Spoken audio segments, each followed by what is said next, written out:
Em tempos de Covid, pouco se fala de uma outra pandemia, a de AIDS. Os primeiros casos de HIV foram descobertos há 40 anos. Desde então, a ciência busca tratamentos mais eficazes e as pessoas que vivem com o vírus procuram mais qualidade de vida. 40 anos depois dos primeiros casos confirmados de AIDS, a ONU estabeleceu metas audaciosas para acabar de vez com essa pandemia até 2030. E nós vamos falar de como está a situação do Brasil e do que ainda é preciso fazer para eliminar a AIDS na próxima década. A cada 6 meses, Paulo vem a este centro de saúde para fazer seu acompanhamento. Os cuidados aumentaram bastante depois da pandemia de Covid-19. Mas não é a primeira vez que o jornalista de 59 anos vê um vírus se espalhar pelo mundo e mobilizar a comunidade científica. Paulo tinha 22 anos quando a morte de um namorado conectou a história dele à de uma outra pandemia. Naquela época não tinha teste, não tinha medicamento, ninguém sabia o que era aquilo direito. Quer dizer, já se sabia, já tinha o nome, o HIV desde 83. O teste para identificar a presença do vírus da imunodeficiência humana, HIV, só chega em 85. Em 87, surge uma perspectiva de tratamento. Era um medicamento conhecido como AZT. Custava $120 cada frasco de AZT em 1992. Eram 8 comprimidos por dia. Era absurdo e ele deixava a gente cinza. O vírus vai indolentemente tirando as tuas defesas, até que chega um momento que você não consegue mais e desenvolve AIDS. E AIDS é você desenvolver ou uma infecção ou um câncer, que a gente chama de oportunista.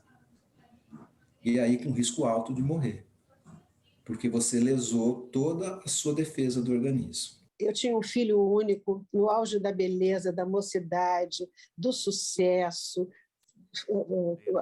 brasileiro, e, de repente, como se fosse uma espada na cabeça dele, uma sentença de morte.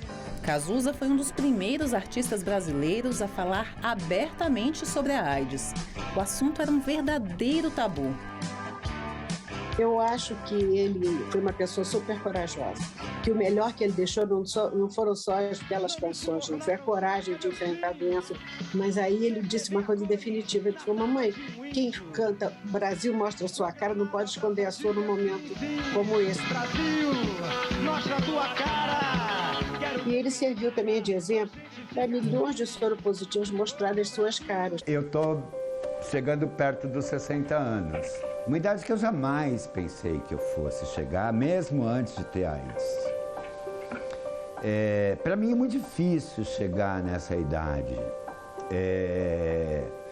E é muito difícil chegar com AIDS nessa idade. Eu tinha sonhos que eu tive que enterrar.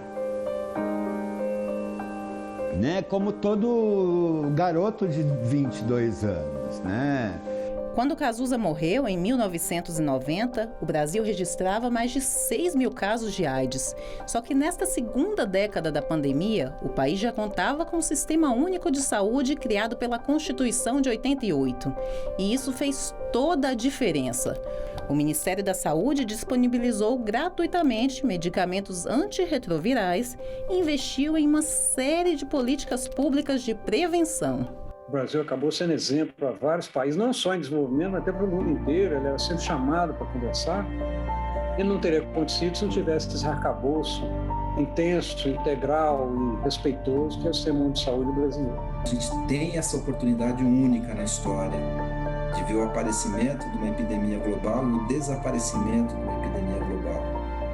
Então, a gente tem os instrumentos e a gente avança rapidamente para isso. A gente sonha em eliminar a AIDS, justamente porque se todas as pessoas vivendo com HIV tiverem seus tratamentos e quebrarem a cadeia de transmissão, a gente não vai ter novas infecções e, sobretudo, a gente vai ter pessoas vivendo sem a necessidade de morrer em decorrência da AIDS.